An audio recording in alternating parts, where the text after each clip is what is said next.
you asked a really good question. Did you teach, and I'm going to recap your question and answer it at the same time. Did you teach him to fight by being too abrupt and jerky and sharp-handed and jab, jab? Is that kind of what you were meaning? Did you teach him to be snotty and fight? Are you being too tough off your leg? So 100% riders with a fast boom, boom, boom, boom can make a fast reaction horse or an angry horse with continually riding. I felt like he was angry. Look at him now. He's like a saint, isn't he? You can make your horse angry.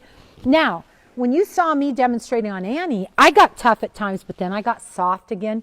Part of the secret to answer your question is each time you push through the other side till you pave a new rut of the behavior to rebuild the behavior. Starting over, let's say you buy a young horse, you're going to take your time and you're going to layer acceptance and differences with that. You know what I mean with it?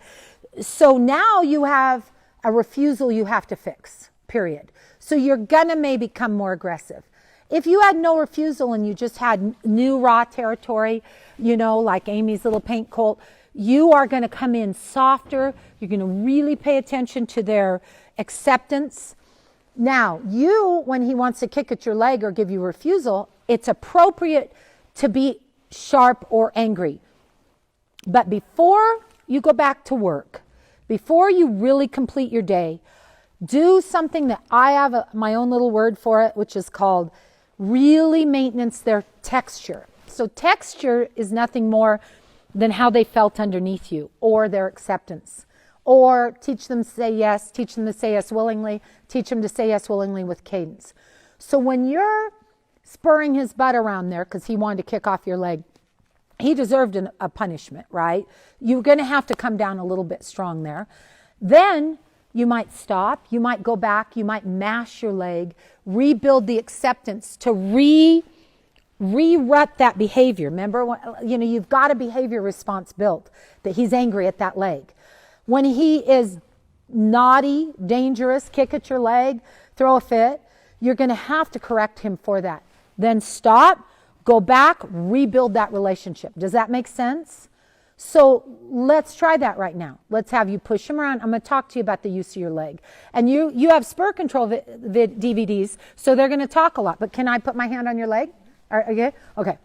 I want to introduce you to Charla Moore. She just rode with me up here at my Big Sky, Montana clinic, and I'm so impressed with the job you did. You did a great job, and thank you for coming. And what are your thoughts on it? Well, thank you for having me. I really appreciate it. When I came to this clinic, I watched Ｄana's videos, volume 1 and 2 of Maximizing. Is that what it was?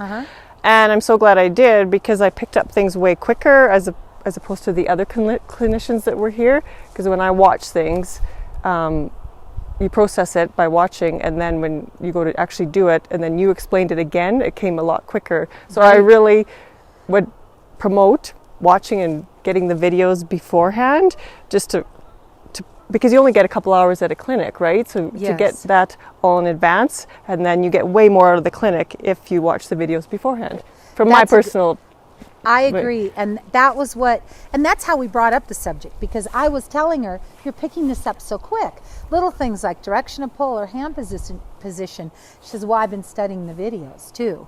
And versus other riders that hadn't studied them as much, I had to go back over fundamentals where they missed important training and riding time. Mm-hmm. We dug right to some root issues with your horse.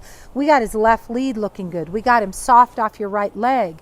We got you understanding your hand position and getting his head set better. I mean, to me, that was so valuable. But we could cut right to the chase and get so much more done because you had that homework done. Mm-hmm. That was really good. You did good. And I know you drove all the way here to Big Sky, Montana from Saskatchewan. That was a long drive, scary through big mountains, right? And you still braved it and did it, and thank you. Thank you for coming. Thank you. It was well worth it.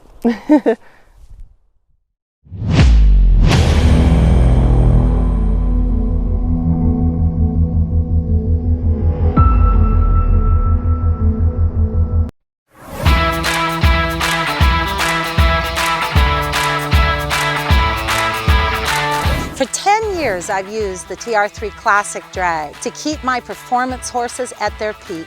And now I'm so excited to say that we now have that TR3 E series. There just isn't anything better than that TR3 Arena drag to help make my performance and my program complete.